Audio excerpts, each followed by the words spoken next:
বিবাহ সম্পর্কে ইসলামের দৃষ্টিভঙ্গি কি? একাধিক বিয়ের ব্যাপারে ইসলামকে উৎসাহিত করেছে? ইসলাম ও সমাজ সংস্কৃতির বাস্তবতা এর ব্যাখ্যা করবেন প্লিজ। প্রথম কথা হলো যে একজন পুরুষের জন্য একাধিক বিবাহ করবার অনুমোদন ইসলাম রেখেছে, তার সীমানা হলো ৪টি সর্বোচ্চ। একসঙ্গে ৪টি বিবাহ বা ৪ জন স্ত্রী রাখার সুযোগ আছে একজন পুরুষের জন্য। এই বিষয়টিকে ইসলাম উৎসাহিত করেছে ব্যাপারটি সেরকম নয়, বরং এটিকে জায়েজ বা অনুমোদিত রেখেছে। পৃথিবীতে নানান পরিবেশ, নানান পরিস্থিতি, নানান প্রতিকূলতা, নানান প্রতিবন্ধকতা এবং নানান সম্ভাবনা বিভিন্ন সময় তৈরি হয়। স্থান, কাল, পাত্র ভেদে এটির বিধানও আসলে অনেক সময় প্রযোজ্য হতে পারে। কোনো ব্যক্তি বিশেষ যিনি একাধিক বিয়ে করলে আসলে একাধিক স্ত্রীর প্রতি সমতা বজায় রাখবার মতো সেরকম শক্তি সামর্থ্য তার নেই, তাহলে সেক্ষেত্রে তার জন্য একাধিক বিয়ে করা কি ইসলাম জায়েজই করেনি। আবার কারোর জন্য যদি একাধিক বিয়ে করা আবশ্যক হয়ে যায়, তার যে স্ত্রী আছেন তার মাধ্যমে তার চরিত্রের হেফাজত করা কোনোভাবে সম্ভব হচ্ছে না, তিনি অসুস্থ, রুগ্ন, নানা বিষয় হতে পারে, সেক্ষেত্রে তার যদি সামর্থ্য থাকে এবং ইনসাফ করার সুযোগ থাকে, তাহলে সেক্ষেত্রে তার জন্য আরেকটা বিয়ে করা আবশ্যক হয়ে যায়। তো এ বিষয়টি নানান প্রেক্ষাপটের ভিত্তিতে এর গুরুত্ব কমে বা বাড়ে। তবে মৌলিক বিধান যেটি, সেটি যদি আমরা বলতে চাই তাহলে বলব ইসলাম এটাকে জাস্ট জায়েজ করেছে।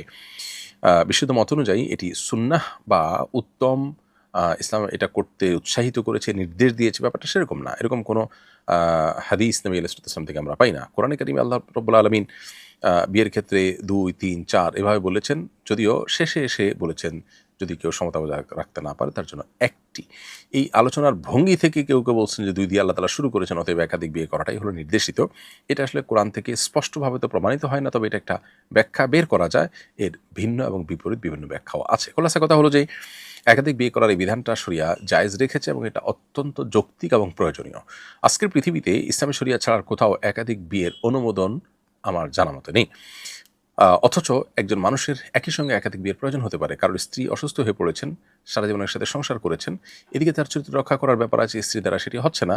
এমতো মুহূর্তে তিনি স্ত্রীকে তালাক দিয়ে আরেকটা বিয়ে করবেন, আর না হলে বিয়ে না করে থেকে তিনি কষ্ট করবেন অথবা তার অধিকার বঞ্চিত থাকবেন কিংবা চরিত্র নষ্ট করবেন। রাস্তা দুটি।